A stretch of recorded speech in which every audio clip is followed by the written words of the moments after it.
السلام عليكم ورحمة الله وبركاته. أهلا بكم في أولى حلقاتنا من معلومة قانونية تفيدك.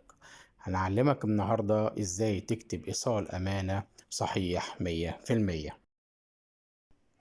أولا لازم مستلم الفلوس هو اللي يكتب إيصال الأمانة كامل بخط إيده وما يسيبش أي خانة فاضية. ثانيا ممنوع نطرخ الإيصال. ثالثا ممنوع نرقم الإيصال. رابعا في خانة المستلم الاسم يتكتب رباعي وباقي البيانات تتكتب كاملة من الرقم القومي والعنوان. خامس حاجة معانا خانة المستلم منه تكتب اسمك انت كصاحب الفلوس او اي شخص انت بتثق فيه، وممنوع منعا باتا نكتب اي اسم وهمي او شخص متوفي في الخانة دي.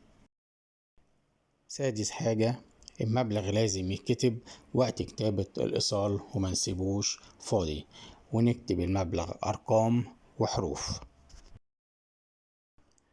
اخر حاجة الإمضاء والبصمة، وبكده نكون كتبنا إيصال أمانة سليم 100%.